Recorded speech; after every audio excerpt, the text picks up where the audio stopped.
चलते हैं श्रीमद् भागवत महापुराण, जिसमें प्रसंग चल रहा है भूत भावन भगवान शंकर का।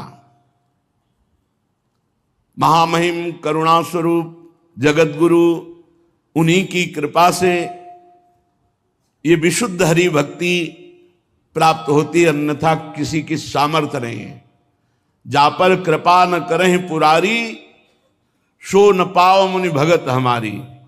इस जन्म में ना सही तो किसी जन्म में शंकर आराधना बनी है। बिना शंकर आराधना के भगवान श्री हरि की विशुद्ध प्रेम लक्षणा भक्ति नहीं प्राप्त हो सकती। शिवद्रोही ममदास कहावा, सो नर मोही सपने नहीं भावा। और एक गुपुत मत सबई कहो कर जोर, शंकर भजन बिना नर भगत न पावे मोर। जितने बड़े महापुरुष हुए, भगवान शंकर की विशुद्ध कृपा हुई किसी न किसी जन्म में या इसी जन्म में, तो प्रिया प्रीतम की विशुद्ध भक्ति को प्राप्त हुए। पशूनाम पतिम पापनाशम परेशम, गजेन्द्रस्य कृत्यं वसानं वरेण्यं। जटाजूट मध्ये स्फुरद्गांगवारिं,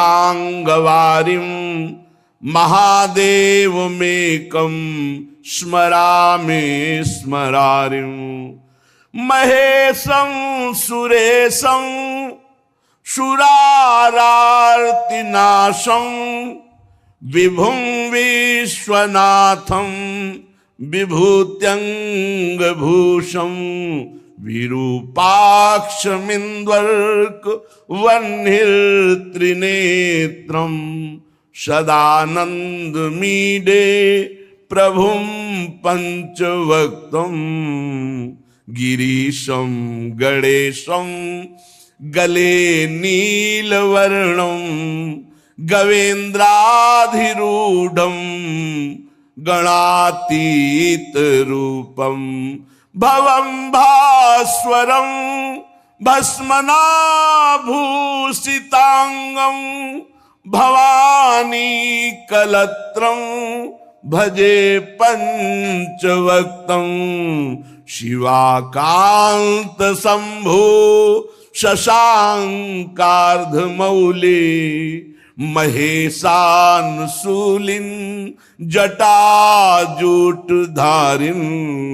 त्वमेको जगद व्यापको विश्वरूप, प्रसीद प्रसीद प्रभो पूर्ण रूप। प्रसीद प्रसीद प्रभो पूर्ण रूप। प्रसंग चल रहा था देवाधिदेव महादेव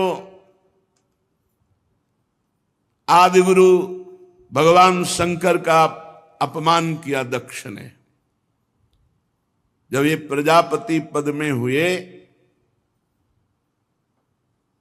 तो सभा हुई। उस सभा में सब महान जन पधारे, भगवान श्री हरि नहीं आए थे। सभा में जब कोई बड़ा सम्माननीय पद या कोई बड़ा महापुरुष पधारे तो खड़ा हो जाना चाहिए हाथ जोड़कर, ऐसी मर्यादा है। सब खड़े हो गए, देवता, अग्नि, देवराज इंद्र और सब लोकपाल, सब। दो नहीं खड़े हुए, भगवान महादेव और ब्रह्मा जी।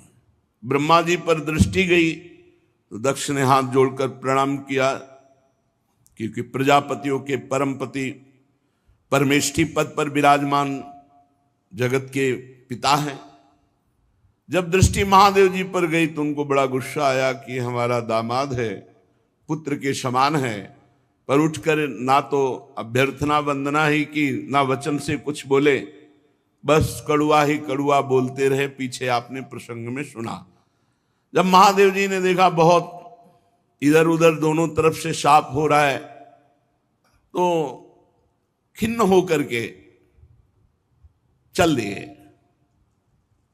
किंचित उद्विग्न मना युषानुगाह, अपने परिकर के साथ उद्विग्न होकर कि व्यर्थ का क्यों दक्ष ने इतना बड़ा शाप दे दिया, इधर से नंदिकेश्वर ने शाप दिया, व्यर्थ में। बहुत काल व्यतीत हो गया, वो भगवान शिव से बड़ा द्रोह करते थे दक्ष। यद्यपि उनकी लाडली सती जी भगवान शिव की अर्धांगिनी हैं, पर भगवान शिव से द्रोह बढ़ता ही गया दक्ष के हृदय में। सदा विद्विष तोरेवम कालौ वै धीमानयो, उस द्वेष को बार बार चिंतन करके नया बढ़ाता गया। यही अविवेक है। विवेक का कार्य है तत्काल द्वेष का नाश करके, जो आपसे ना बोले, जो आपसे झगड़ा करे, जो आपसे द्वेष करे, उससे भी द्वेष का नाश करने के लिए नम्रता पूर्वक व्यवहार करो, तत्काल नष्ट हो जाएगा द्वेष। पर वो बहुत समय तक द्वेष करता रहा। जब कोई महापुरुष से द्वेष करे और उसकी उन्नति हो तो जान लेना ये उन्नति नहीं है, ये उसको ऊपर चढ़ाकर पटकने के लिए व्यवस्था की गई। उसी समय ब्रह्मा जी ने प्रजापति तो पहले ही बना दिया था, प्रजापतियों का अधिपति बना दिया। प्रजापति नाम सर्वेशा माधिपत्य स्मयो भवत, और बढ़ा दिया, समस्त प्रजापतियों का अधिपति। अब तो और अहंकार बढ़ गया। भगवान शंकर को नीचा दिखाने के लिए ब्रह्म ऋषियों को निमंत्रण दिया और वाजपेय यज्ञ किया, बिल्कुल शिव का भाग नहीं दिया। फिर बृहस्पति शव नामक बहुत बड़ा यज्ञ है ये। जब इस यज्ञ को अनुष्ठान में बड़े बड़े ऋषियों को निमंत्रण, सब भगवत स्वरूपों को निमंत्रण, लेकिन भगवान शंकर के यहां कोई निमंत्रण नहीं, यज्ञ में कोई भाग नहीं। यज्ञ उत्सव में सभी ब्रह्म ऋषि, देव ऋषि, पितर, देवता आदि अपनी अपनी पत्नियों के साथ पधारे। सबका विधिवत स्वागत किया दक्ष ने। खास बात यहां थी कि जो और बहनें थी सती जी की,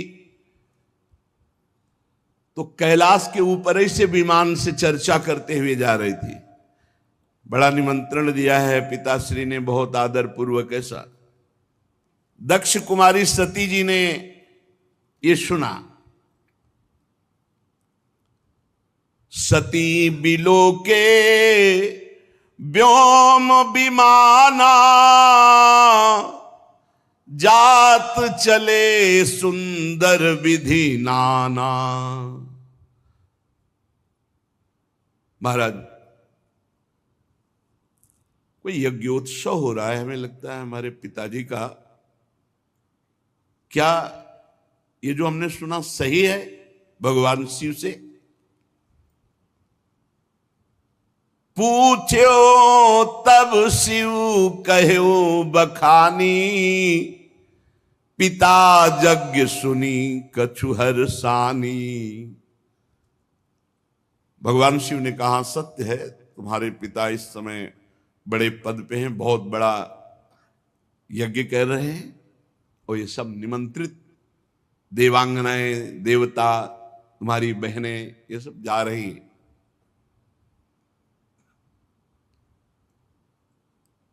कहा, प्रभु मेरी भी इच्छा हो रही, मैं भी जाऊं। जो महेशु मोहिया यसु देही, कछु दिन जाई रहो मिसिए। यदि भगवान शिव की आज्ञा हो तो मैं भी उत्सव में सम्मिलित हो जाऊं, वहां जाके दर्शन करूं। पिता भवन उत्सव परम, जो प्रभु आयसु होई, तो मैं जाऊं कृपायतन, सादर देखन सोई। यदि स्वामी का करुणा में प्रभु का आदेश हो तो मेरे पिताजी के यहां बड़ा उत्सव हो रहा है, आपने ही अभी बताया, तो मैं जाऊं, उस उत्सव में सम्मिलित हो जाऊं। क्योंकि जानती भगवान शिव जाएंगे नहीं, बहुत बड़ा द्वेष मानते हैं दक्ष। तो अपने हृदय से वो इतना प्रियता है माता में, पिता में, कि अंबा जी कहते हैं यदि आपका आदेश हो तो मैं जाऊं। अपने स्वामी, अपने प्रीतम से जो द्वेष करता है, अपमान करता है, निंदा करता है, शाप दे दिया, अब प्रधानता प्रीतम की होनी चाहिए या पिता पक्ष की?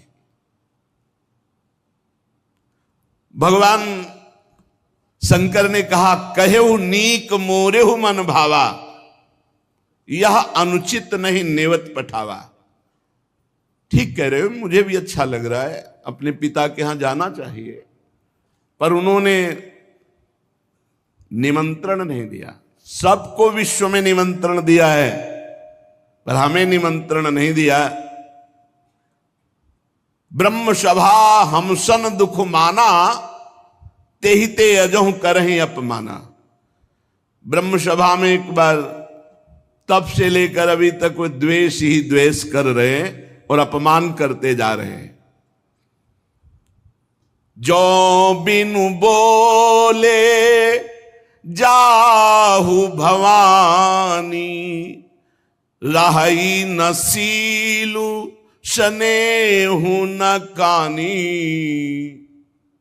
मुझे लगता है कि बिना बुलाए तुम्हें जाना नहीं चाहिए, नहीं तो तुम्हारा सील, स्नेह, शांति, मान, मर्यादा सब भंग हो जाएगी। नहीं जाना चाहिए। तो अंबाजी ने भगवान शिव की तरफ प्रश्नवाचक दृष्टि से देखा। महाराज, सारी बात तो आपकी ही है, यदि आप खड़े हो जाते तो मेरे पिता क्यों नाराज होते, और ये समस्या ही ना बनती। भगवान शंकर ने कहा, त्वयोदितम शोभनमेव शोभने, अनाहुता अप्यभियंति बंधुषु। सुंदरी, तुम कह सकती हो कि उठ के खड़े होना, प्रणाम करना, अभ्यर्थना करना, आपने क्यों नहीं किया? देहाभिमान से उत्पन्न हुए अहंकारी को हम कभी सम्मान नहीं करते। भगवान शिव क्या कह रहे? देहाभिमान जिसके छाया है, ऐसे अहंकारी, मदाभिमानी, द्वेषी, इनका हम सम्मान नहीं करते। विद्या, तपस्या, धन, सुदृढ़ शरीर, जवान अवस्था और उच्च कुल, ये 6 सत्पुरुषों में तो गुण का काम करते हैं, पर यही अगर नीच स्वभाव वालों में आ जाएं तो अभिमान बढ़ा देते हैं और दोष का काम करते हैं। उनकी विवेक शक्ति नष्ट हो जाती है और वो महापुरुषों का भी अपमान कर देते हैं। इसी से जिन्हें तुम अपना बांधव समझ रही हो, वो हमें शत्रु समझ रहे हैं। तुम्हें नहीं जाना चाहिए। बाण से बिंदने पर हृदय में उतना कष्ट नहीं होता जब प्रियजनों के द्वारा वाणी से हृदय भेद दिया जाता है। रात दिन वो वाणी वाले दुख देते रहते हैं, पीड़ा देते रहते हैं। सुंदरी, तुम जानती हो कि तुम्हारे पिता बड़ी उन्नति को प्राप्त हैं। वे तुम्हें बहुत प्रेम भी करते थे, अब नहीं करेंगे, क्योंकि तुम मेरी अर्धांगिनी हो। तुम्हें मान नहीं मिलेगा, क्योंकि मुझसे वो द्वेष करते हैं। जीव की वृत्ति के साक्षी अहंकार शून्य महापुरुषों की समृद्धि को देखकर हृदय में संताप और इंद्रियों में वृथा होती है अहंकारी को। जैसे दैत्यगण हरि से द्वेष करते हैं, ऐसे अहंकारी महापुरुषों से बिना कारण के द्वेष करते हैं, उनकी निंदा करते हैं, उनका अपमान करते हैं। सुमध्य में सुंदरी ये सम्मुख जाना, नम्रता दिखाना, खड़े होना, प्रणाम करना, ये लोक व्यवहार है। तत्वज्ञानियों के द्वारा ये सब नहीं होता। तत्वज्ञानी बहुत अच्छे ढंग से लोक व्यवहार का निर्वाह करते हैं। क्या वो अंतर्दृष्टि से आत्म भाव में भगवान वासुदेव का ही नमन करते हैं, किसी दूसरे का नहीं। परम पुरुष वासुदेव को प्रणाम कर लिया, सबका प्रणाम हो गया। हम देहाभिमानियों का सम्मान नहीं करते, ना देहमानी ने, जो देह अभिमानी हैं ऐसों का सम्मान नहीं करते। पदाभिमानी, देहाभिमानी, इनका सम्मान नहीं करते। भगवत ऋषि जी ने भी कहा है, भूत भविष्य लोक 14 में भये हुए हरि प्यारे, 300 व्यवहार हमारो अभिमानिन ते न्यारे। अभिमानिन, भगवान शंकर ने भी कहा। सबके अंतःकरण में विशुद्ध भगवान वासुदेव विराजमान है, उन्हीं वासुदेव का नमस्कार, सबका नमस्कार। जैसे मूल में जल चढ़ा दो सब जगह पहुंच जाता है। हम तो सिर्फ भगवान इंद्रियातीत वासुदेव को नमस्कार करते हैं, दूसरे को नहीं। इसलिए विचार करो, प्रजापतियों के यज्ञ में मेरा क्या अपराध था? मेरे प्रति कटुवाक्य, तिरस्कार, अपमान, निंदा, शाप, ये सब क्या है? दक्ष यद्यप तुम्हारे शरीर को उत्पन्न करने वाला पिता है तो भी मेरे से शत्रुता का भाव रखता है, इसलिए तुम्हें बिल्कुल नहीं जाना चाहिए। यदि ब्रजिष्यसि, यदि जाओगी तो मद्वचो भद्रम भवत्या न ततो भविष्यति संभावितस्य स्वजनात् पराभवो यदा सा सद्यो मरणाय कल्पते। यदि मेरी बात मान लो करके तुम नहीं जाती हो तो परा मंगल होगा, और अगर मेरी बात की अवहेलना कर दी और तुम चली जाती हो तो इतना ध्यान रखो, प्रतिष्ठित व्यक्ति का जब अपने प्रियजनों के द्वारा अपमान होता है तो उसका एक ही निर्णय निकलता है, मृत्यु। संभावितस्य स्वजनात् पराभवो यदा सा सद्यो मरणाय कल्पते, स्पष्ट भगवान शिव ने कह दिया। इसका परिणाम मृत्यु ही होगा अगर मनमानी करोगी तो। भगवान शंकर मौन हो गए। सती जी ने फिर दृष्टि से देखा, इस बार थोड़ा रुद्र दृष्टि थी, प्रश्नवाचक दृष्टि थी। इस बार मानो प्रश्न था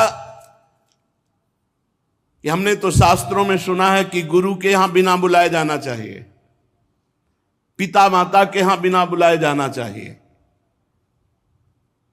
तो यदि मैं बिना बुलाए जाती तो कोई दोष थोड़ी, शास्त्रीय दोष भी नहीं है, क्योंकि भगवान शंकर ने कहा जो बिनु बोले जाओ भवानी, राहे न सील स्नेह न कानी। तो सती जी ने मानो प्रश्न किया कि क्या अपने पिता माता के पास बिना बुलाए जाना कोई दोष है? गुरु जी के यहां निमंत्रण ना मिलने पर भी जाना चाहिए, यही मर्यादा है। ये नहीं कि तुम्हें बुलावें, प्रार्थना करें तब नहीं। जदपि मित्र प्रभु पितु गुरु गेहा, जाई बिनु बोले हूं न संदेहा। भगवान शिव ने कहा प्राण प्यारा मित्र बिना बुलाए जाना चाहिए। इष्ट देव के यहां, स्वामी के यहां बिना बुलाए जाना चाहिए, गुरुदेव के यहां बिना बुलाए, और माता पिता के यहां। ये 4 जगह है जहां निमंत्रण की परवाह नहीं की जाती। परम प्राण प्रिय मित्र, स्वामी का गृह, और गुरुदेव और माता पिता। भगवान शंकर ने कहा ठीक सिद्धांत है ये, पर तदपि विरोध मान जहां कोई, तहां गए कल्याण न होई। यदि मित्र द्रोह रखता है तो नहीं जाना चाहिए, यदि माता पिता द्वेष रखते हैं तो नहीं जाना चाहिए, यदि गुरु की इच्छा है कि तुम ना हो तो फिर नहीं जाना चाहिए, यदि स्वामी की इच्छा है कि तुम हमारी दृष्टि में ना पड़ो तो नहीं जाना चाहिए। तदपि विरोध मान जहां कोई, तहां गए कल्याण न होई। भगवान शिव ने कहा वहां नहीं जाना चाहिए। भांति अनेक शंभु समुझावा, भावी बस न ज्ञान उर आवा। भगवान शंकर बहुत प्रकार से समझा रहे हैं, लेकिन अंबाजी को भगवान शंकर की सीख इस समय अच्छी नहीं लग रही। क्यों? क्योंकि ममत्व जोर कस गया। माता पिता बहनों का प्यार, बड़ा उत्सव है, सबसे मिलेंगी, ये जोर कस गया तो आद्य गुरु भगवान शंकर प्राण प्रीतम है, उनकी बात अच्छी नहीं लगी। खड़ी हो गई सती जी और अपने परिवार के जनों के दर्शन की इच्छा से कैलाश से चल पड़ी। फिर लौट आती है, फिर भगवान शंकर को देखती है, फिर चल पड़ती है, फिर लौट आती है। इस प्रकार कई बार ऐसी दुविधामयी स्थिति हुई। बंधुजनों की प्रबल मिलने की इच्छा और महादेव जी नाराज ना हो जाए, ये ऐसी दुविधा दुचित स्थिति आ गई। बार बार निकलना, बार बार वापस आना, आखिरी बार भगवान की शंकर की तरफ रोष दृष्टि से देखा, कांपने लगा शरीर सती जी का, और ऐसा लगा मानो भस्म कर देंगी। ततो विनिः स्वस्य सती विहाय तम शोकेन रोषेण च दूयता हृदा। शोक क्रोध चित्त को बेचैन कर दिया और भगवान शंकर की तरफ रुद्र दृष्टि से देखा। आखिरकार जिन भगवान शिव ने अपना अर्धांग उनको बनाया, उनको छोड़कर वो लंबी लंबी सांस लेती हुई माता पिता के घर की तरफ चल पड़ी। जब देखा महादेव जी ने कि अब सती जी तो रुकेंगे ही नहीं, तो कई हजार रुद्रगणों को आदेश किया और अपने निजी वाहन वृषभराज नंदकेश्वर को आदेश किया, जाओ तुरंत जाओ। हजारों भगवान शिव के पार्षद माता जी से विनय की कि वाहन पर विराजमान हो। अपने वाहन पर नहीं माता जी जा रही, भगवान शिव के वाहन नंदकेश्वर वृषभराज पर विराजमान हुई। मैना पक्षी गेंद दर्पण जितना सामग्री श्रृंगार की, श्वेत छत्र चंवर माला राजचिन्ह दुंदुभी शंख बांसुरी और हजारों की संख्या में शिव पार्षद आसपास से, ये भगवान शिव ने अपनी तरफ से। माता जी आखिरी बार तो बहुत रुद्र दृष्टि देख करके गई। अब जब सेवकों के साथ यज्ञशाला में प्रवेश किया तो वहां ब्राह्मण लोग वेद ध्वनि उच्च स्वर से होड़ लगी हुई थी। देखा स्वर्ण डाब चर्म आदि के जो मिट्टी काठ आदि के पात्र अलग अलग, सब देवताओं का भाग, सबकी व्यवस्था, लेकिन पूरी यज्ञ में कहीं भी भगवान शंकर का कोई स्थान नहीं, कोई भाग नहीं। सती जी को जे ही दक्ष ने देखा तो बड़े क्रोध दृष्टि से देखा और कोई आदर नहीं, कोई बातचीत नहीं। सती जी ने देखा, अरे मेरे प्रीतम का कहीं यज्ञ में कोई भाग नहीं और ये पिता होकर मेरे साथ ऐसा बर्ताव। बहनें जो बड़ी मुस्कुराती हुई एक उपहास जनित ऐसे, निमंत्रण तो गया होगा आपके पास। सती जी के हमारे पास, हमारे लिए तो वाहन भी गया था, व्यवस्था भी गई थी, अच्छा भले आ गए। उपहास। केवल एकमात्र सती जी की माता उस सहृदय प्रेम से मिली। सादर भले ही मिली एक माता, भगिनी मिली बहुत मुस्काता। दक्ष न कछु पूछी कुशलाता। सती बिलो की जरे सब गाता। सती जाई देख्यू जब जागा। कतहु न दीख शंभु कर भागा। तब चित चढ़े जो शंकर कहेऊ। प्रभु अपमान समुझी उर दहेऊ। सती जी ने देखा कि बहनें मुस्कुरा करके मिल रही हैं। पिता तो देखते ही जल गया और भगवान शंकर का कहीं कोई भाग नहीं। बहुत क्रोध आया, मानो संपूर्ण लोकों को अंबा भस्म कर देंगी। दक्ष की तरफ देखकर कहा, कर्म मार्ग के अभ्यास में घमंडी शिव जी से द्वेष करता है।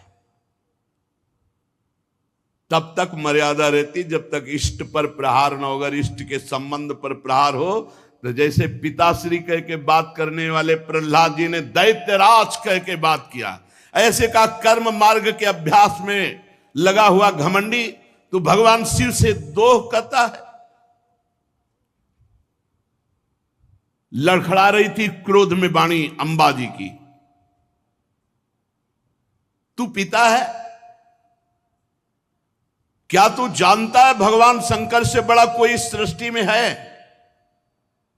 नायस्य लोके त्यतिसायनः प्रियस तथा प्रियो देह भृताम प्रियात्मना तस्मिन् समस्तात्मनि मुक्त वैरिके रीते भवंतम कतमः प्रतीपयेत। तू जानता है जिनका न कोई प्रिय है ना प्रिय है, सदैव अपने आत्म स्वरूप में निमग्न रहते हैं, उनसे वैर किया तूने। सर्व कारण परमेश्वर भगवान शिव से तेरे जैसा घमंडी और कौन हो सकता है जो वैर करे? ब्राह्मणों, तुम लोग दोष देख रहे हो फिर भी यज्ञ करा रहे हो। साधारण पुरुष ऐसा नहीं कर सकता। जिस यज्ञ में भगवान शिव का भाग नहीं दिया गया, अहंकार पूर्वक करता है, वो यज्ञ कैसा? इसका मतलब तुम सब दंड के भागी बनोगे। खेद है, महापुरुषों का अपराध जिस सभा में होता है, सभा सहती पूरी सभा को दंड भोगना पड़ता है, पूरी सभा को। जो दुष्ट मनुष्य स्वरूप इस शरीर को आत्मा मानता है और भगवान शिव से या महापुरुषों से द्रोह करता है, निंदा करता है, उसका सर्वनाश निश्चित होता है। महापुरुष नहीं करते कुछ, उनकी चेष्टा पर ध्यान भी नहीं देते, परंतु उनके चरणों की धूल उस महान अपराधी को भस्म कर देती, नष्ट कर देती है। महापुरुषों की निंदा जैसा जघन्य कार्य इन देहाभिमानी को ही शोभित होता है। शिव, ये दो अक्षर एक बार जिसकी मुख से निकल जाए तत्काल समस्त पापों का नाश करके परम पद प्रदान कर देते हैं। शिव, भगवान शंकर की आज्ञा का कोई उल्लंघन त्रिभुवन में कर सके? पवित्र कीर्ति मंगल में मेरे स्वामी शंकर से द्वेष करता है पिता तू अमंगल रूप है, तेरा सर्वनाश निश्चित है। अंबा जी बोली, अरे भगवान शिव तो महापुरुषों के भी महापुरुष है, जिनका मन मधुकर ब्रह्मानंद रस में डूबा रहता है, जिनके चरणों की सेवा के लिए सनक सनंदन सनातन सनत कुमार बड़े बड़े ब्रह्म ऋषि याचना करते हैं। उन विश्वबंधु विश्व आत्मा भगवान शिव से वैर तेरे जैसा अहंकारी ही कर सकता है। अरे भगवान शिव स्मशान भूमि की चिता को लगाते हैं, नरमुंडों की माला पहनते हैं, जटा बिखेरे भूत पिशाच साथ रखते हैं, पर उनके चरणों से गिरे हुए निर्माल्य को ब्रह्मा आदि बड़े बड़े देवता मस्तक पर धारण करते हैं। निरंकुश धर्म मर्यादा विहीन। अय दक्ष, जब मेरे स्वामी ये कहेंगे आओ दक्षायणी, तो मैं सुन नहीं पाऊंगी, क्योंकि शरीर से तेरा संबंध है और तू मेरे प्रीतम से द्रोह करता है, निंदा करता है। जब अपने स्वामी की कोई निंदा करे तो शरीर में सामर्थ्य हो तो उसकी जबान काट ले, नहीं तो कान बंद करके निकल जाए।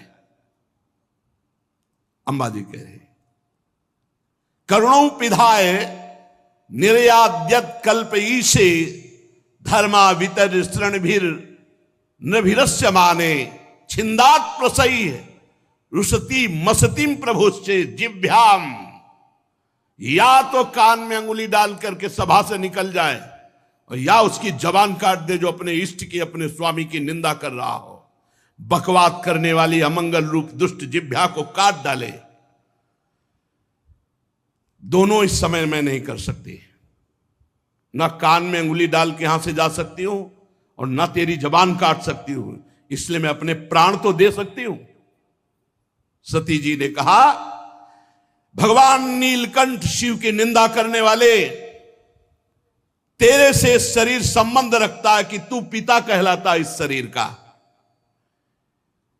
तो जैसे कोई भूल से गंदी वस्तु खा ली जाए तो उसे वमन किया जाता है, ऐसे भूल से मैं तेरे यहां पुत्री हुई हूं आकर, और तू मेरे प्रीतम का द्रोही है, इसलिए मैं इस शरीर को नहीं रखूंगी, क्योंकि शरीर तेरे से संबंध रखता है।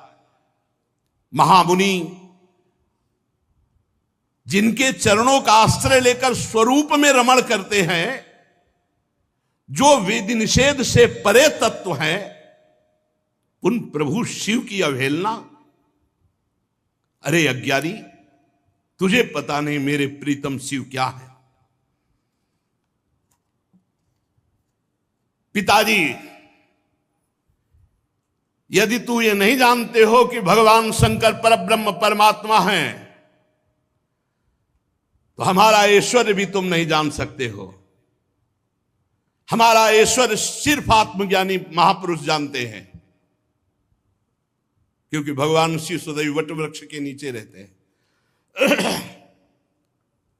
चिता की राख, मुंडों की माला, चंद्रमा मस्तक पर, गंगा जी जटाओं पर, हर समय ध्यानस्थ या भगवत चर्चा परायण, कोई लौकिक सामग्री नहीं। और जो झुका उसे विश्व बंदनी बना दिया, महाऐश्वर्य में बना दिया। सती जी कहती पिताजी हमारा ऐश्वर्य अव्यक्त है, आत्मज्ञानी ब्रह्मबोध संपन्न महापुरुष हमारा ऐश्वर्य जान सकते हैं, तुम्हारे जैसे देहाभिमानी नहीं।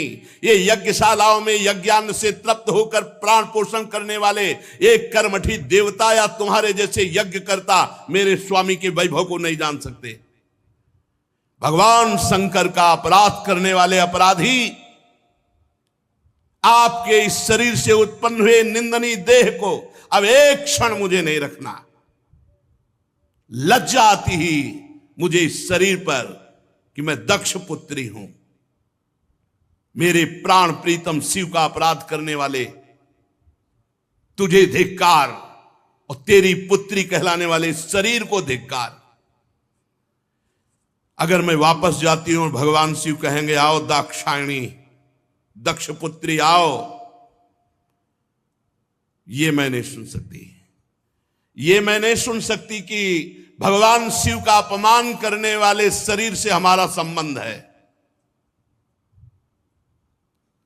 उत्तर दिशा की तरफ मुख करके मौन होकर बैठ गई, आचमन किया, पीला वस्त्र ओढ़ा, आंख मूंद करके योग मार्ग में स्थित हुई।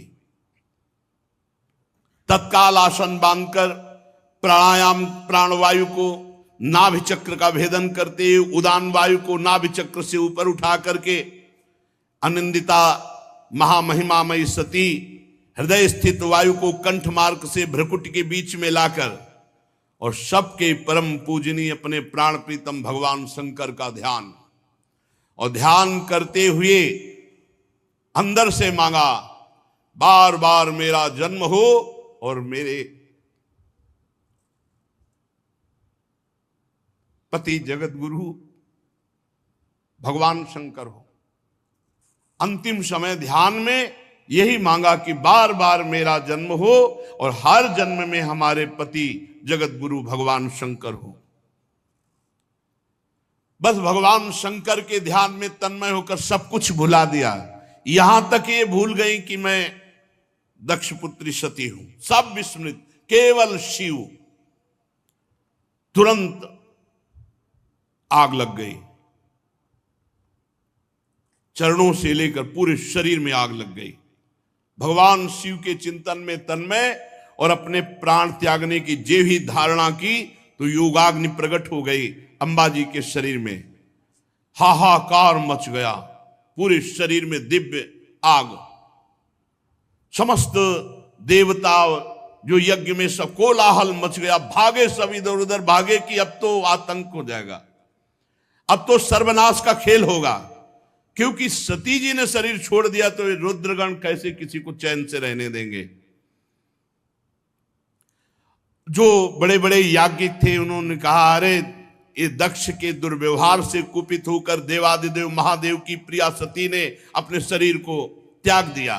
अरे देखो, सारे चराचर के जीव इस दक्ष प्रजापति की संतान है, फिर भी एक कैसा दुष्ट है। अपनी पुत्री शुद्ध हृदया सती का आदर नहीं किया, भगवान शिव का ऐसा निरादर किया कि उसने प्राण त्याग दिया। बड़ी सब बातें होने लगी। अरे कम से कम जब शरीर छोड़ रही थी उस समय शंकर द्रोही रोक देता, लेकिन इसने तो बात ही नहीं की। जेव ही ये सूचना, यज्ञ मंडप के बाहर शिव पार्षद खड़े थे, शिव पार्षदों को सूचना मिली, हाहाकार मचा हुआ, सती जी ने अपने शरीर में योगाग्नि प्रकट कर ली। अब तो उठा उठा करके पटकने लगे जितने भगवान शिव पार्षद थे, जो मिले पंडित यजमान, जो भयंकर रुद्र लीला। महाराज सर्व समर्थ भृगु जी ने देखा यज्ञ में तो विघ्न डाल दिया, तो उन्होंने अपहृतम रक्ष इस मंत्र का उच्चारण करके जय स्वाहा दक्षिणाग्नि में आहुति दी, तो रिभु नाम के महान बलवान देवता प्रकट हुए तत्काल मंत्र के बल से, और बड़े तेजों में ब्रह्म तेज से संपन्न। और उन्होंने जलती हुई लकड़ी जो मिला उठा उठा कर भगवान शंकर के गणों की पिटाई करके भगा दिया यज्ञ रक्षा के भृगु जी के मंत्र से। उधर देवर्षि नारद जी भगवान शंकर शांत बैठे हुए थे। हर हर महादेव, नारायण नारायण नारायण। भगवान शंकर ने आंख खोला, बोले प्रभु बड़ा मंगल हो गया। दक्ष ने आपका भाग नहीं दिया यज्ञ में, और माता जी से बात भी नहीं की। आपकी निंदा, आपका अपमान ना सह सकने के कारण सती देवी ने योगाग्नि के द्वारा अपने शरीर को भस्म कर दिया। और आपके पार्षद जब उनको दंड देने लगे तो भृगु जी ने रिभुओं को मंत्र के द्वारा इतना प्रबल पार्षद रूप प्रकट किया कि आपके पार्षदों को मार के भगाया वो आ रहे हैं। भगवान शंकर उस समय सती का भस्म होना, पार्षदों का अपमान, तो क्रुद्धा सुदृष्टोष्ठ पुटः साधूर्तिजटाम। भगवान शिव क्रोध से ओठ चबाने लगे और जटाएं से बिखेर ली, और एक जटा पकड़ी जो बिजली की तरह चमक रही थी और उखाड़ कर पृथ्वी पर पटक दिया एक जटा को। जे ही पटका तो इतनी जोर का अट्टहास हुआ मानो विश्व का विनाश हो जाएगा। देखा, देखते देखते जमीन से आकाश को चीरते हुए इतना भयानक वीर, इतना शरीर विशाल था कि ऐसे देखो तो छाती स्वर्ग तक पहुंच चुकी थी। 1000 भुजाएं, मेघ के समान श्याम वर्ण, जलते हुए 3 विशाल नेत्र, बाहर मुंह से निकली हुई विकराल दाढ़ें, अग्नि की ज्वाला के समान लाल लाल जटाएं, गले में नरमुंडों की माला और 1000 हाथों में 1000 अस्त्र धारण किए हुए। तम किम करोमीति गृणंतमाह बद्धांजलिम भगवान भूतनाथा। हाथ जोड़कर वो महावीर बोला, हे भूतनाथ, क्या आज्ञा है हमारे लिए। दक्षम सयज्ञम जहि मद भटानाम त्वम गणो रुद्र भटांश को मैं। भगवान शंकर ने कहा, जाओ दक्ष, उसके यज्ञ, पार्षद, यज्ञ करता सबको नष्ट कर दो। देवादिदेव भगवान शंकर जे भी ऐसी आज्ञा दी, उस महावीर पार्षद का नाम वीरभद्र। भगवान शंकर के चरणों को स्पर्श करके, परिक्रमा करके चलने को जैसे ही अगला कदम रखा, मानो भूकंप आ गया। इतना विशाल का शरीर, ऐसा मालूम होने लगा मानो भूकंप आ गया। बड़े वेग से कुछ ही क्षण में सिंहनाद दहाड़ करते हुए यज्ञ मंडप की तरफ।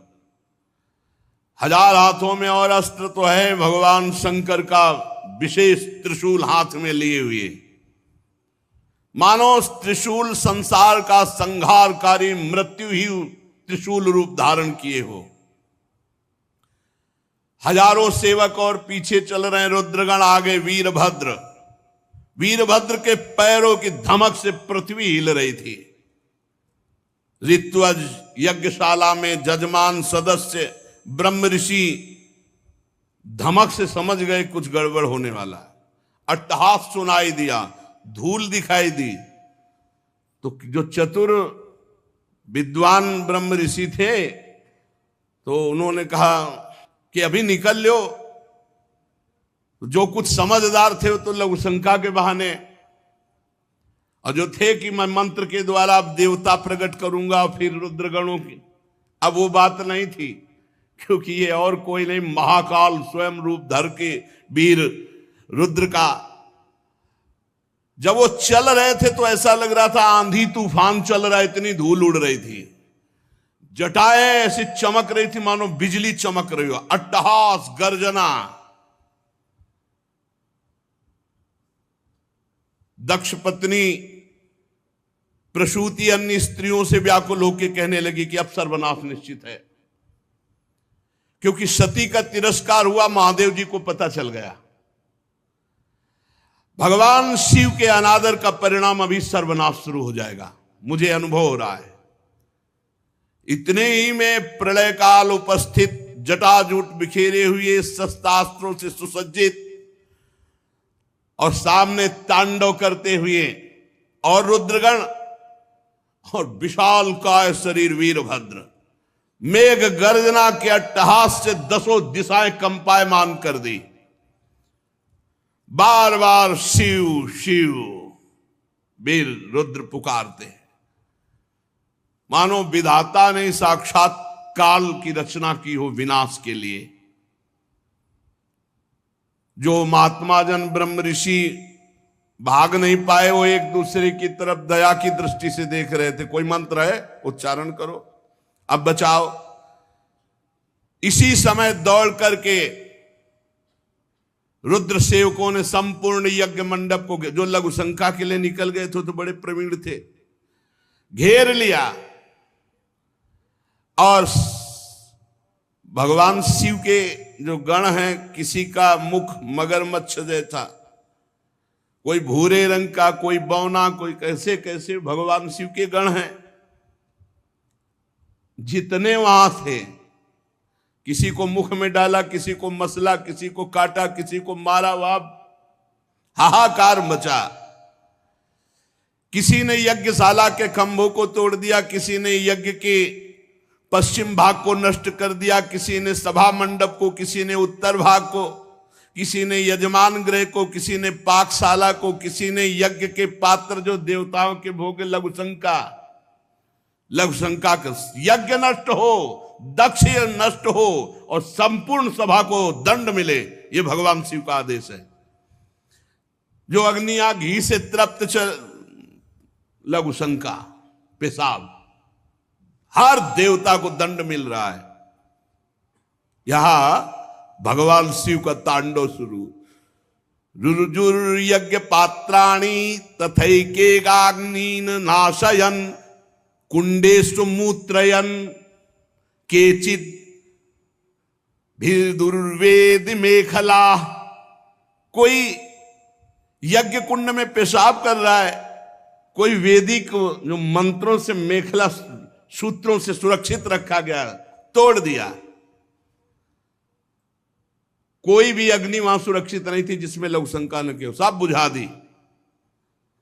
और जो बड़े बड़े ऋषि शुरुआत लिए थे, पकड़ पकड़ के दाढ़ी मार पिटाई दक्षिणा। भगदड़ मच गई पूरी यज्ञशाला में। जो देवता भागे उठा के पटक दिया। मणिमान जी ने भृगु जी को, जो देवता विभू प्रकट किए थे, बांध लिया, उठा के पटक दिया और छाती में धर करके चरण उनकी दाढ़ी उखाड़ी। चंडीस ने पूखा को जब वो साप दे रहे थे ना, देखते जो हंस रहे थे, और जब सती जी नाराज होके बोल रही थी तब हंस रहे थे, तो चंडीस ने पहला घूंसा मारा कि 32 उनके बाहर निकल आए। जो पूषा देवता थे, नंदीश्वर ने भग देवता को पकड़ा हो, आंख दिखा दिखा के दोनों आंखें फोड़ दी। और वीरभद्र ने प्रजापति दक्ष को ऐसे जैसे बाज अपने पंजे में पकड़ लेता छोटे पक्षी को, ऐसे दक्ष प्रजापति को पकड़ा। भगवान शंकर के रुद्रों की जो सेना थी, भयंकर लीला शुरू हुई। बड़े बड़े देवता गिरा के मार पत्थर कुचल रहे हैं। जितने ऋत्वा सदस्य देवता जितने आए हुए निमंत्रण में थे, कोई ऐसा नहीं जिसको पीटा न हो, जिसके अंग भंग ना हो गए हो। भगदड़ मच गई पूरी, किसी को भागने नहीं दिया, आसपास से घेरे हुए। भृगु जी शुरुआ हाथ में लिए थे। वीरभद्र का बड़ी लंबी दाढ़ी उखाड़ ली गई। जो प्रजापति ऐसे मुछ ऐठे हुए सब बैठे थे, महादेव जी के पार्षदों ने मुछ उखाड़ ली, किसी की दाढ़ी उखाड़ ली, दांत तोड़ दिए, आंख फोड़ दिए। भारी देवादिदेव महादेव जी के पार्षद, इस समय न कोई मंत्र काम कर रहा है ब्रह्म ऋषियों का, न साप काम कर रहा है कि जाओ कुछ नहीं, जल लिए रहो हाथ में, कुछ नहीं। ये शिव प्रताप है।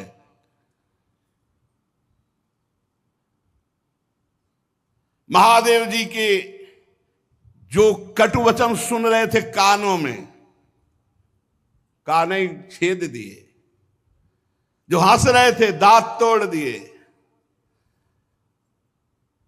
वीरभद्र उठा के पटक दिया दक्ष को, छाती पे घुटना रखा। पर मंत्रों से इतना सुदृढ़ यजमान को कर दिया गया था कि काल भी नहीं मार सकता अस्त्र के द्वारा। अब एक विशेष तलवार से उन्होंने, लेकिन खरोच भी नहीं लगी दक्ष के गले में। हर शस्त्र का प्रयोग किया वीरभद्र ने, लेकिन मंत्रों के बल से जजमान सुरक्षित थे।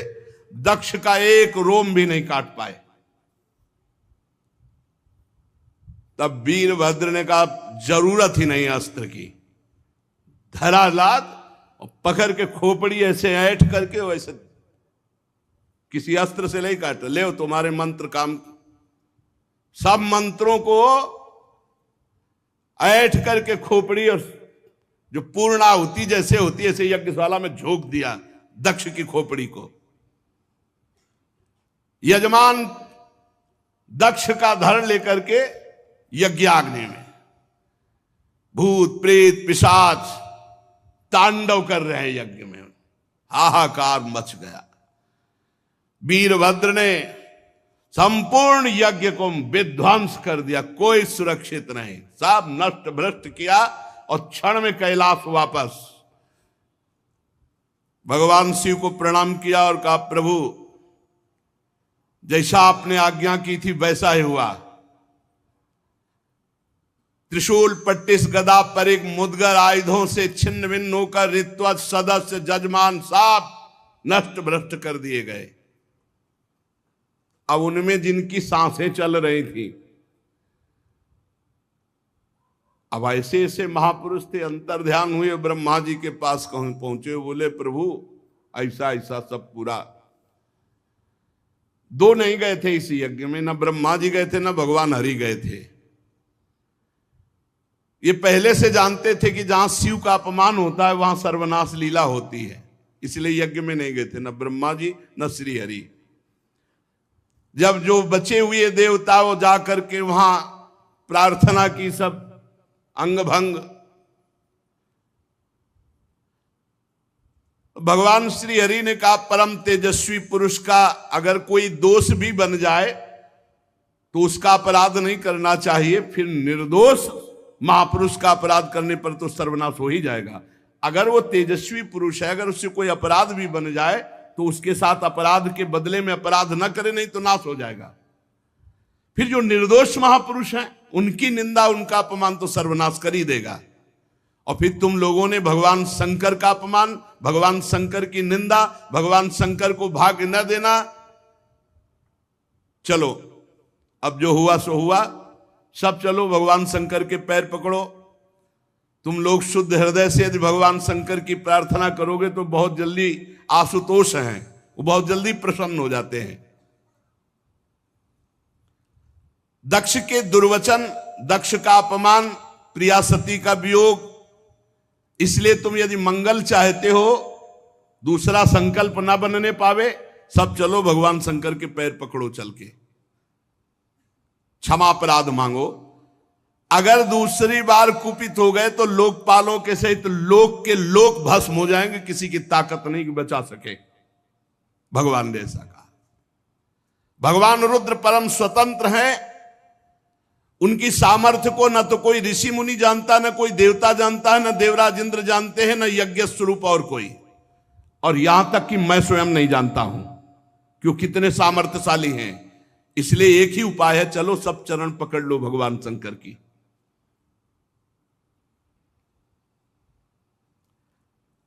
इस प्रकार जब सबको प्रेरित किया तो भगवान ब्रह्मा जी प्रजापतियों को, पितरों को और जो बचे खुचे पिटे पुटे देवता थे उनको साथ लेकर कैलाश गए। कैलाश पर्वत दिव्य औषधियों से, दिव्य मंत्रों से और योग आदि से सुरक्षित है। ऐसा नहीं कि हर कोई कैलाश में प्रवेश पा लेगा। दिव्य औषधियां, दिव्य मंत्र, दिव्य योग आदि और दिव्य देवता किन्नर गंधर्व आदि के द्वारा सुरक्षित है।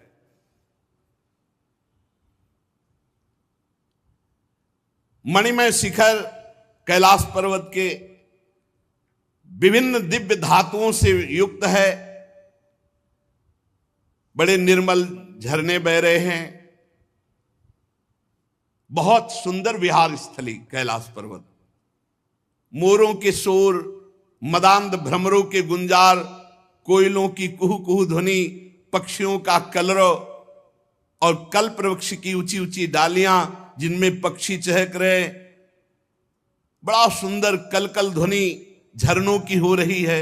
मंदार, पारिजात, सरल, तमाल, साल, ताड़, कचनार, असन, अर्जुन, इनके बड़े बड़े वृक्ष हैं। आम, कदम्ब, नीप, नाग, पुन्नाग, चंपा, गुलाब, अशोक, मौलसिरी, कुंद, कुर्बक, सुनहले शतपत्र, कमल, इलायची, मालती की मनोहर लताएं, कुब्जक, मोगरा, माधवी की बेले, ये बहुत सुंदर, ये सब देवता लोग देखते हुए जा रहे हैं। कटहल, गूलर, पीपल, पाकर, बड़, गूगल, भोज वृक्ष, औषधि जाति के पेड़, केले, नाना प्रकार के सुपारी, राजपूग, जामुन, खजूर, आमड़ा, आम, पियाल, महुआ, लिशौड़ा, ये बड़े बड़े वृक्ष। सरोवर सुंदर सुंदर जिनमें उत्पल, कलहार, शतपत्र, सहस्त्रपत्र के कमल खिले हुए हैं। झुंड के झुंड पक्षी वहां भ्रमण कर रहे हैं। हरिन, बानर, जंगली सुअर, सिंह, रीछ, शाही, नीलगाय, सरब, बाघ, कृष्ण मृग, भैंसे, करणांत, एक पद, अश्वमुख, भेड़िया, कस्तूरी मृग, ये सब झुंड के झुंड बनाकर, और देखा कि उसके चारों ओर नंदा नाम की दिव्य नदी, जिसमें केवल देवी सती ही स्नान करती थी। परम पवित्र कैलाश पर्वत की रमणीयता को देवता बड़े आश्चर्यचकित होकर देखते हुए जा रहे हैं। वहां अलका नाम की एक सुरम्यपुरी सौगंधिक वन देखा, जिसमें सुगंध फैलाने वाले सौगंधिक नाम के कमल खिले हुए थे। नंदा और अलकनंदा नाम की दो नदियां कैलाश के आसपास, तीर्थपाद श्री हरि के चरण रज के संयोग से अत्यंत पवित्र अलकनंदा देवगंगा, अलकापुरी चांदी सोने बहुमूल्य मणियों सैकड़ों विमानों से छाए। इसके बाद जैसे बिजली चमकती है, ऐसे तेजों में शिखर कैलाश के। कुबेर भगवान के सेवक शंकर जी के हैं। अलकापुरी कुबेर की राजधानी है। उसको छोड़कर जब आगे बढ़े तब देखा 100 योजन ऊंचा बट वृक्ष, 100 योजन ऊंचा, 100 योजन 400 कोस, सायोजन सतोत्सेधा पादो न विटपायतः, 100 योजन ऊंचा बट वृक्ष, 400 कोस ऊंचा, 75 योजन चारों तरफ डाले, 75 योजन 75 योजन 75 योजन 75 योजन चारों तरफ, और हर ऋतु बट वृक्ष के नीचे, कहीं वर्षा ऋतु, कहीं शरद ऋतु, कहीं शिशिर ऋतु, हर ऋतु। ये भगवान शिव का बैठने का बट वृक्ष है। 100 योजन ऊंचा, 75 योजन की चारों तरफ डाले, और 6 ऋतुएं, और पूरे वट वृक्ष में एक भी घोंसला नहीं, एक भी पक्षी नहीं बैठेगा। भगवान शिव का ये वास स्थल, ये महायोगमय वट वृक्ष है। सब ब्रह्मादि देवताओं ने देखा भगवान शंकर विराजमान है, शांत स्वरूप गौर वर्ण। भगवान भूतनाथ का श्रीअंग बड़ा ही आकर्षणकारी गौर वर्ण। सनक सनंदन सनातन सनत कुमार और सिद्धगण और कुबेर और भी बड़े बड़े ब्रह्म ऋषि सब हाथ जोड़े बैठे हुए हैं। देवर्षि नारद सनातन ब्रह्म के विषय में कुछ प्रश्न किया है, उसका उत्तर भगवान शिव दे रहे हैं। भस्म त्रिपुंड, जटा मृगचर्म, मस्तक पर चंद्रकला धारण किए हुए बैठे हुए भगवान शिव। बड़ा सुंदर रूप है ये। जो स्वरूप इस समय बताया जा रहा है, कृतोरौ दक्षिणे सभ्यम पाद पद्मम च जानुजी, ये हमारे ध्यान का विषय था।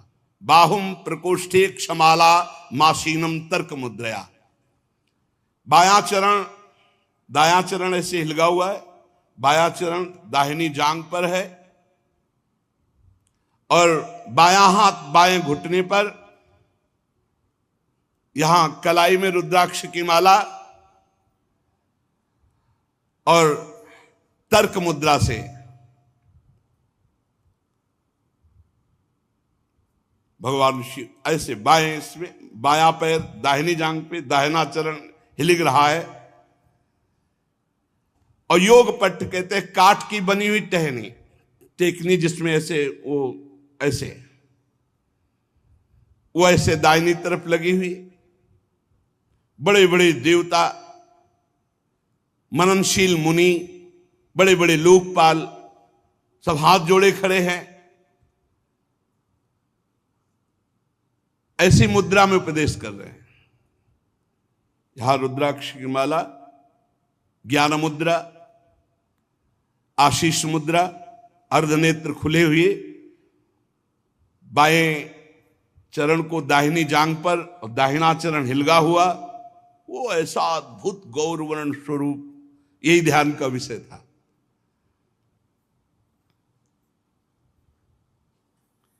समस्त देवता दैत्यों के अधिपति ब्रह्मादि सब महादेव जी के चरण कमलों की वंदना की।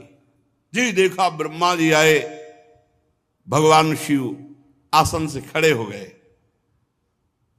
और सिर झुकाकर ब्रह्मा जी की वंदना की।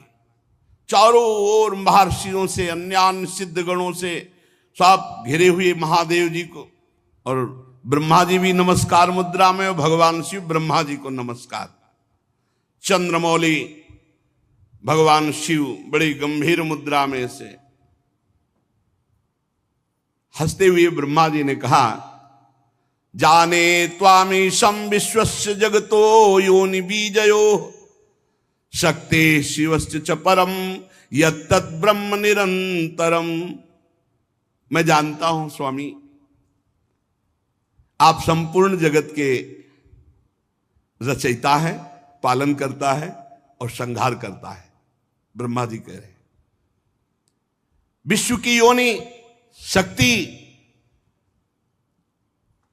और विश्व के पुरुष शिव स्वरूप आप ही पर ब्रह्म है, आपसे ही संपूर्ण सृष्टि प्रकट होती है, शिव और शक्ति से।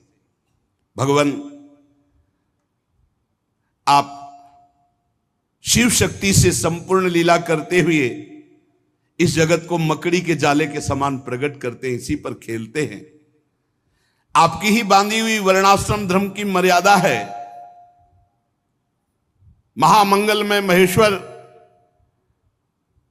जो आपकी आराधना करते हैं, वो स्वर्ग चाहे तो स्वर्ग, मोक्ष चाहे तो मोक्ष, धन चाहे तो धन, जो चाहे आप प्रदान करते हैं। महानुभाव, हम सब आपको प्रणाम करते हैं, अपने आप को आपके चरणों में समर्पित करते हैं। प्रभु, ये पशु स्वभाव वाले लोगों की गलती पर आप क्रोध न कीजिए। प्रभु आप कृपा कीजिए। ये देहाभिमानी लोग, इनकी नियत अच्छी नहीं होती। ये दूसरों की उन्नति देखकर रात दिन कूढ़ा करते हैं और बड़े मर्म भेदी अज्ञानी दुर्वचन बोलते रहते हैं। प्रभु आप जैसे महापुरुषों को इनको दंड देना उचित ही है, पर अब शांत हो जाइए। प्रभु ये अज्ञान के द्वारा मारे हुए हैं। देवाधिदेव भगवान आप प्रसन्न होइए। ब्रह्मा जी ने, समस्त देवताओं ने बड़ी प्रार्थना की। कहा प्रभु यदि आप प्रसन्न हैं तो भग देवता के नेत्र फोड़ दिए गए, उनके नेत्र मिल जाएं। भृगु जी की दाढ़ी जम आवे, जिन जिन के दांत मुंह आंख सब तोड़े गए हैं, सब देवता सबके अंग ठीक हो जाएं। रुद्रदेव जो जहां घायल हुआ है, जो जहां मारा गया है, वो वहीं से जी जाए, उसके अंग जग जाएं। और प्रभु अब कृपा करो, जजमान भी जिंदा होना चाहिए, यज्ञ भी पूरी होनी चाहिए। महादेव जी ने कहा मैं किसी पर नाराज नहीं होता हूं। देखो भगवान शिव ने कहा मैं किसी पर नाराज नहीं होता हूं। इत्यजे नानु नीतेन भवेन परितुष्यता नागम प्रजेश बाला नाम वर्णये नानु चिंतये। क्योंकि मैं जानता हूं देव मायाभिभूता नाम दंडस तत्र धतो मया। ये अपराधी लोग अपने कर्म के परिणाम में खुद नष्ट हो जाते हैं। मैं नाराज नहीं होता हूं। मैं तो केवल ये सावधान करता हूं कि तुम्हारा कर्म ही दंड रूप भयंकर धारण करके तुम्हें नाश कर देगा। ये उनका कर्म ही था जो वीर रुद्र के रूप में गया और नाश कर दिया। चलो सबके अंग भंग जिनके हुए हैं, सबके अंग नवीन जागृत हो जाएं। जागृत हो गए। भग देवता, मित्र देवता, भृगु, जिसका जो जो कुछ नष्ट हुआ वो सबके पूषा के दांत नए नहीं लगेंगे। अब हलुआ का भोग लगेगा इनको। बहुत खिल्ली उड़ा रहे थे, इनके दांत नहीं आएंगे केवल, और सबके अंग आ जाएं। अब इनके पिसा हुआ भोग लगेगा। और दक्ष प्रजापति का सिर तो जल गया, बकरे का सर लगा दिया जाए, भगवान शिव ने कहा, और यज्ञ पूरी की जाए, और यज्ञ का आखिरी भाग मेरा, तो यज्ञ पूरी हो जाएगी। जिनकी भुजाएं टूट गई हैं याज्ञिकों में से, तो अश्विनी कुमार की भुजाओं से, भृगु जी की दाढ़ी भृगु जी जैसी नहीं जगेगी, बकरी जैसी जगेगी। याद तो रहेगा इनको। भगवान शंकर के वचन सुनकर ब्रह्मा जी बोले धन्य है, धन्य है। अरे किसी तरह प्रसन्न तो हो गए। धन्य नहीं तो दोबारा तीसरा नेत्र खोल देते तो लोक और लोकपाल सब भस्म हो जाते। शिव है शिव, जो इनको जानते नहीं है उसे बोले भगवान शंकर अपने में आ जाए तो कोई है ही नहीं, कोई है नहीं, कोई नहीं है मगर अपने भोले हैं, बस इतनी बात समझो। इसीलिए इनकी कृपा से ही सब कुछ प्राप्त होता है। हरि की प्रसन्नता, हरि की भक्ति, हरि का प्रेम। आप जानते हो राधा वल्लभ जी कौन है? इन्हीं की आत्मा है, इन्हीं से प्रकट हुए हैं, इन्हीं से प्रकट हुए। भगवान शिव है। भगवान शिव ने जब ऐसा भगवान शंकर के वचन सुनकर के कि भगवान शिव प्रसन्न हो गए, धन्य है सब देवता, अब वैसा ही किया गया। महादेव जी से कहा गया कि यज्ञशाला में पधारो, तो ब्रह्मा जी लेके गए महादेव जी को यज्ञशाला में।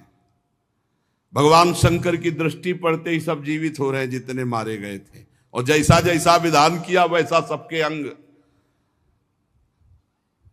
अब एक जो यज्ञ पशु बकरा, वो उसका सर दक्ष के गर्दन में जोड़ा गया। जे ही जोड़ा गया तो शिव दृष्टि पड़ते ही उठ गए। बहुत कड़ुआ बोलते थे। शिव को देखा, अब तो हृदय एकदम, महादेव जी की स्तुति करना चाहते थे, पर सती जी का स्मरण आने पर आंसू आ गए और चिल्ला चिल्ला करके वो रोने लगे। प्रेम विह्वल प्रजापति दक्ष जैसे तैसे अपने को रोका। अब बकरे की आवाज में क्या होता है स्तुति, बहुत जोर के बोलते थे। भगवान शंकर कुछ बोल ही नहीं पा रहे, तो भगवान शंकर ने सामर्थ्य दी। तब दक्ष बोले भूयान अनुग्रह अहो भवता कृतो में दंडस्त्वया मयि भृतो यद्यपि प्रलब्धा ना ब्रह्म बंधुश्चवान भगवन् नवज्ञा तुभ्यम हरेश्च कुतएव धृत व्रतेषु। भगवान मैंने अपराध किया है आपका, और आपने जो थोड़ी शिक्षा के लिए दंड दिया, इसको मैं कृपा मानता हूं। आज मेरा अहंकार नष्ट हो गया। आप और भगवान श्री हरि तो आचारहीन नाम मात्र के भी अपने जनों की उपेक्षा नहीं करते। फिर प्रभु, हम तो यज्ञों के द्वारा आपकी ही प्रसन्नता के लिए आपकी आराधना करते हैं, आप हमें कैसे भूल जाएंगे? प्रभु, आपने ही ब्रह्मा होकर सबसे पहले आत्म तत्व की रक्षा के लिए अपने मुख से विद्या, तपस्या, व्रतादि ब्रह्म ऋषियों को उत्पन्न किया।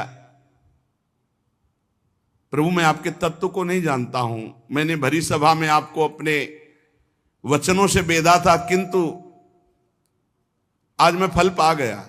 अगर आप आशीष न देते तो आज के बाद शब्द ही नहीं निकलता। प्रभु, मेरे अपराध क्षमा कर दो। पूज्यतम महानुभावों को अपने जनों के अपराध क्षमा करने ही पड़ते हैं। आप अपनी करुणा भरी दृष्टि से मुझे उबार लो।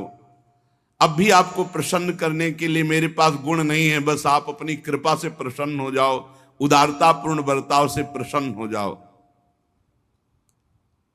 आशुतोष भगवान शंकर प्रसन्न हो गए। उपाध्याय, ऋत्वज आदि की सहायता से यज्ञ आरंभ हुआ। ब्राह्मणों ने मंत्रों के द्वारा पूरी सब पवित्रता की, फिर यज्ञ प्रारंभ की, और फिर भगवान का आवाहन किया। पहले यज्ञ में ना तो ब्रह्मा जी आए थे ना भगवान आए थे। जब भगवान शंकर पधारे तो आवाहन जे भी किया तो उसी समय श्याम वर्ण, कमर में सुवर्ण की करधनी, पीतांबर धारण की, अनंत सूर्यों के समान दीप्यमान मुख कमल, नीली अलकावली कांतिमय कुंडलों से शोभायमान, और शंख चक्र बाण धनुष गदा खड्ग ढाल भगवान 8 भुजा धारण किए हुए वहां प्रकट हुए।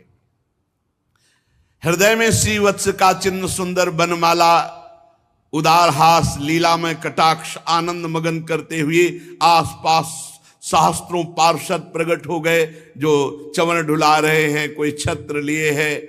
भगवान पधारे।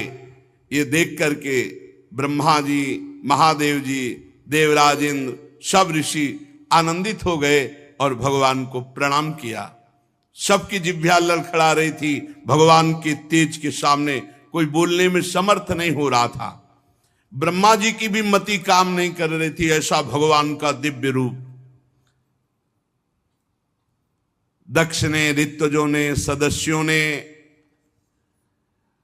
भगवान शंकर ने, भृगु जी ने, ब्रह्मा जी ने, इंद्र ने, याज्ञिकों ने, ऋषियों ने, सिद्धों ने, यज्ञ पत्नियों ने, लोकपालों ने, योगेश्वरों ने, और ब्रह्म स्वरूप वेद मूर्तिमान होकर के, फिर अग्निदेव मूर्तिमान होकर समस्त देवताओं ने, गंधर्वों ने, विद्याधरों ने और ब्राह्मणों ने, सबने भगवान की अलग अलग स्तुति की। श्री भगवान ने कहा, ध्यान से सब लोग सुन लो। जब सबने विनय की, इन सब ने, तो भगवान ने कहा, सुनो, जगत का परम कारण मैं ही महादेव हूं, मैं ही ब्रह्मा हूं और मैं ही हरि हूं। उपाधि शून्य। हे विप्रवरो, तुम मेरी इस बात को स्वीकार करो कि जो मोरे ब्रह्मा, विष्णु और शंकर इन 3 रूपों में थोड़ा भी भेद देखता है और किसी का भी अपमान करता है, वो कभी सुरक्षित नहीं रह सकता। भगवान कह रहे, अहम ब्रह्मा च सर्वश्च जगतः कारणम परम आत्मेश्वर उपदृष्टा स्वयं दृग विशेषण आत्ममायाम समाविश्च सोहम गुणमयीम द्विज सृजन रक्षण हरन विश्वम दध्रे संज्ञाम क्रियोचिताम। सृजन करना ब्रह्मा रूप से, रक्षा करना विष्णु रूप से और विनाश करना शिव रूप से। मैं इन क्रियाओं को स्वीकार कर 3 रूपों में प्रकट हुआ हूं।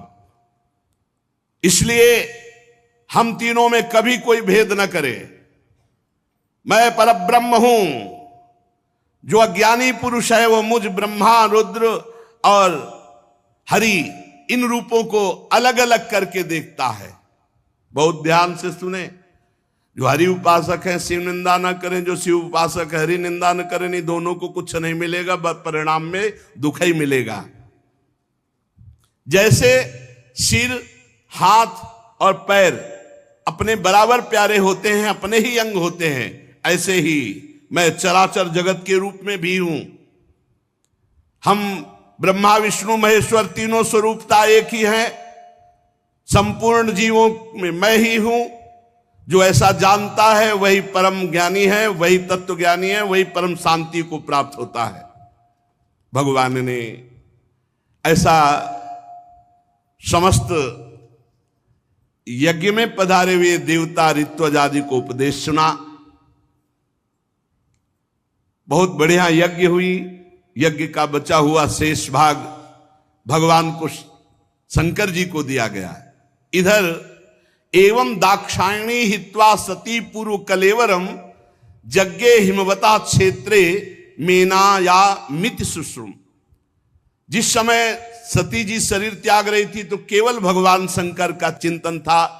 तो शरीर त्याग कर हिमालय की पत्नी मेना के गर्भ से जन्म लिया। अंबाजी ने जो सती स्वरूप से थी वो अपना शरीर जब पूरा किया तो हिमालय के यहां सती मरत हरि सन बरु मांगा जन्म जन्म शिव पद अनुरागा, तेहि कारण हिम गिरि गृह जाई, जन्मी पार्वती तनु पाई। अपना शरीर छोड़ते समय अम्बा ने भगवान शिव का चिंतन किया था और ये बात कही थी कि जन्म जन्म भगवान शिव हमारे पति हों। हिमांचल के घर में पार्वती के रूप में माता जी ने जन्म लिया। जब से उमा जी हिमांचल के घर में जन्मी तब से रिद्धियां सिद्धियां संपत्तियां वहां सेवा में उपस्थित हो गई। बड़े बड़े मुनियों ने हिमालय में आश्रम बना लिया और तपस्या परायण हुए। सब प्रकार के नए नए वृक्ष सदा पुष्प फलयुक्त हो गए और तरह तरह की मणियों की खानें हिमालय में स्वयं प्रकट हो गई। सब नदियों में स्वच्छ जल बह रहा है। पर्वत पर सभी प्रकार का आनंद छा गया क्योंकि जगन माता प्रकट हुई पार्वती जी के रूप में। पार्वती जी के हिमालय में प्रकट होने से अद्भुत संपत्ति शोभा, प्रतिदिन नए नए मंगल उत्सव और बड़े बड़े ऋषि मुनि वहां आकर दर्शन करते। नारद जी पधारे हिमांचल के घर में। पर्वतराज हिमांचल ने चरण धोए, उत्तम आसन पर बैठाला, स्त्री सहित मुनि के चरणों में प्रणाम किया, चरणोदक पान किया, घर में चरणोदक छिड़का। हिमांचल ने कहा हमारा बड़ा सौभाग्य है प्रभु आप पधारे और प्रभु आपकी कृपा से एक तेजोमयी दिव्य पुत्री प्रकट हुई है। त्रिकालज्ञ सर्वज्ञ तुम, गति सर्वत्र तुम्हारी, कहो सुता के दोष गुण मुनिवर हृदय विचार। लाके पार्वती जी को, पार्वती जी के गुरु है नारद जी, बहुत ज्ञान समुद्र है।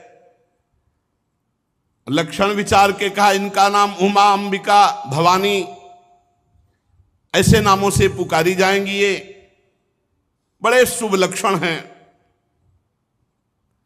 और महाराज ये पति को बहुत प्यारी होंगी और इनके पति अचल अविनाशी सुहाग, बड़ा यश फैलेगा आपका। सारे जगत में इससे बढ़कर कोई पूज्य नहीं होगा। जो इसका पूजन करेंगे वो जो कामना करेंगे वो प्राप्त कर लेंगे। देवी है आद्या शक्ति। तुम्हारी पुत्री के सहारे पतिव्रत रूपी तलवार की धार पर नारियां चढ़ जाएंगी। पर्वतराज क्या वर्णन करें तुम्हारी कन्या के भाग्य। हाँ आप कुछ दो चार अवगुण दिखाई दे रहे हैं। सावधान हो गए हिमालय। आपने सब सद्गुण वर्णन किए, आपने कहा अवगुण। अवगुण क्या है? बोले ध्यान देकर सुनो। अगुण अमान मातु पीतु हीना, उदासीन सब संशय छीना, जोगी जटिल अकाम मन, नगन अमंगल वेश, अस स्वामी यही का मिली, परिहस्त असिरेख। और तो सब ठीक है। इसका जो पति होगा गुणहीन, गुणहीन का मतलब त्रिगुणातीत, सतोगुण रजोगुण तमोगुण से परे, मानहीन अर्थात आत्मस्वरूप, माता पिता विहीन। इनके कोई माता पिता नहीं, इनके कौन माता? जगत के माता पिता तो आप है। और उदासीन, किसी से मतलब नहीं, और लापरवाह, परम स्वतंत्र, बेपरवाह, जोगी, जटाधारी, काम है ही नहीं हृदय में, दिगंबर रहते हैं, कभी बागंबर धारण कर लेते हैं। बस एक ही कमी है, पति ऐसा मिलेगा और तो सब ठीक है। नारद जी की वाणी सुन करके सखियों को और उमा जी को मैना और हिमांचल को, सबको आंसू आ गए, लेकिन अलग अलग भाव में। हिमांचल और मैना जी के आंसू आ गए, इतनी सुंदर पुत्री, ओ ऐसा विधाता की बुद्धि खराब, ऐसा वर निकली, और उनके आंसू आ गए। सखियों का हमारी सखी इतनी सुंदर, ऐसा पति। और उमा जी क्या है कि जिनको मैं चाह रही थी ये सारे लक्षण उन्हीं में है, ये सारे लक्षण उन्हीं में है, अर्थात वो मुझे प्रभु शिव ही वर रूप में मिलेंगे। लेकिन कहा किसी से कुछ नहीं, सबके आंसू आ रहे, दशा अलग अलग है चिंतन की। सखियां पार्वती जी की तरफ देख रही कि इतना सुंदर रूप, त्रिभुवन त्रिपुर सुंदरी है माता जी, और पति ऐसा कह रहे, जोगी जटिल अकाम मन नगन अमंगल वेश, अस्वामी यही का मिली परी हस्तरेख। किसी की समझ में नहीं आ रहा, मानो हाथ जोड़कर हिमवान कह रहे कि कोई अनुष्ठान कुछ ऐसा जिससे ये रेखा बदल जाए, पति ऐसा ना हो मिले। देव ऋषि जी कह रहे नहीं, भाग्य रेखा तो वैसे ही भाग्य रेखा है, और हम जो जो आपको कह रहे हैं हमारी बात कभी झूठी नहीं हो सकती, आप याद रखना। हिमवान, मैना, चतुर सखियां सब चिंतित हो गई। कहा मुनीस हिमवंत सुन जो विधि लिखा लीलार, देव दनुज नर नाग मुनि को न मेट निहार।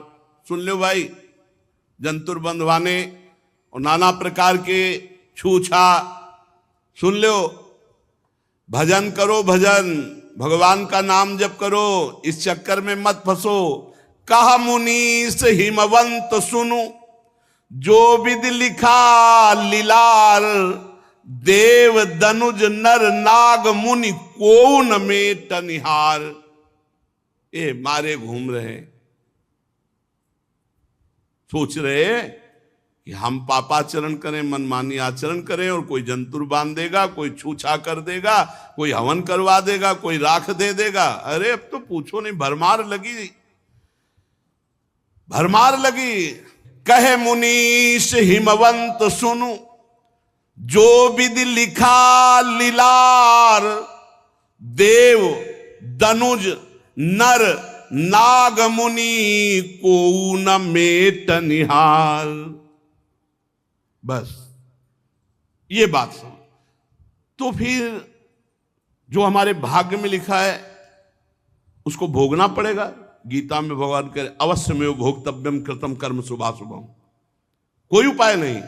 बोले है, तदपि एक मैं कहूं उपाय, होई करे जो दैव सहाय। क्या? यदि तुम्हारी पुत्री के भाग्य रेखा में जो लिखा है अगर उसको बदलना है तो जो तप करे कुमारी तुम्हारी, तो भावी मेटी सके त्रिपुरारी। एक उपाय, और ये हम सदैव कहते रहे, भजन और तपस्या में इतनी सामर्थ्य, उसे नष्ट किया जा सकता है प्रारब्ध को, पर अगर उसको नष्ट करने की कोशिश करे तो भगवत प्राप्ति रुक जाएगी। इसलिए बड़े बड़े संत भजन के प्रताप से भारी दुखों को सहकर और भगवान को प्राप्त हुए। बड़े बड़े संतों को देखा जिनके संकल्प में अमोघ सामर्थ्य, 8-8 घंटे गंगा जी में खड़े होकर भजन करते, कछुआ ने काटा, घाव बना, कुछ दिन बाद कीड़ा पड़े, पूरे पैर में कीड़ा पड़ गए, पधार गए। सामर्थ्य इतनी की एक इतनी बड़े मटके में छोटे से, और पंजीरी लाखों को बांट दे तो पंजीरी खत्म न हो। पंजीरी बाबा उनके कहते, एक से एक बरगदिया बाबा, कितने सिद्धों की बात बताएं। देव दनुज नर नाग मुनि को न मेटनहार। एक उपाय, जो तप करे तुम्हारी कुमारी, भावी मेट सके त्रिपुरारी। अगर तपस्या की जाए, भजन किया जाए तो मिटाया जा सकता है, पर उसको मिटाने में लगो तो भगवत प्राप्ति में बाधा हो जाएगी। इसलिए भगवान वशिष्ठ जी इतने बड़े महापुरुष हैं, वो कह रहे सुनहु भरत भावी प्रबल, भावी प्रबल बिलखि कहो मुनिनाथ, हानि लाभ जीवन मरण जस अपजस विधि हाथ। हमें तो समझ में नहीं आया तक, आज तक नहीं समझ में आया। अरे भैया, यहां अंबा के लिए कह रहे, जो तप करे कुमारी तुम्हारी, भावी उमेट सके त्रिपुरा। तपस्या भजन, आपने पाप किया है तो आपको तप करना होगा, आपको भजन करना होगा, आपको प्रभु की शरण में जाना होगा। इसके सिवा हमने आज तक शास्त्रों में उपाय नहीं पाया। ये जो कुछ ऐसा है, या तो तुक्का लग जाता है, किसी का पुण्य बल से ठीक हो गया तो तुक्का लग गया, और नहीं तो भाई हमारी मान्यता में नहीं है। हमारी मान्यता, शास्त्र की मान्यता, संतों की मान्यता नहीं है। बड़े बड़े सिद्धों को देखा है अपने शरीर में भोग भोगते हुए, जिनमें इतनी सामर्थ्य है। पूज्य बाबा उड़िया बाबा और हरि बाबा गए, 108 गोपाल शास्त्र नाम और गिरिराज जी की 3 परिक्रमा लगाते। 108 गोपाल शास्त्र नाम का पाठ और गिरिराज जी की 3 परिक्रमा, और लकवा मार गया, पैरालिस कहते। तो उस गए बाबा और कहा कि अरे बाबा क्या आप लीला कर रहे हो, आप संकल्प करो तो भारत का पूरा ये पैरालिसिस खत्म हो जाए। आप, उन्होंने कहा ब्रह्मास्त्र का प्रयोग बाबा मच्छर मारने के लिए नहीं होता, और आप हमारी परीक्षा के लिए ऐसा कह रहे हो, आप भी ऐसा नहीं करोगे। तो हंस दिए। अरे भजन का प्रयोग रोग नष्ट करने के लिए नहीं, ये तो भवरोग नष्ट करने के लिए है। जाहि जिसके जानने के बाद, जिसके पाने के बाद कुछ पाना बाकी ना रह जाए, वो भजन का प्रयोग है। जहां सुनाम भव भेषा झरन घोर त्रिशूल, जिनका नाम इस भवरोग की औषधि। इसलिए भ्रमित मत हो, भगवान का नाम जप करते हुए जो दुख मिले उनको सह जाओ। भगवान के लीला चरित्रों का गायन करो, श्रवण करो, जिससे इसी जन्म में भगवत प्राप्ति हो जाए। माता जी की शेष चर्चा आगे। श्री राधा वल्लभ लाल।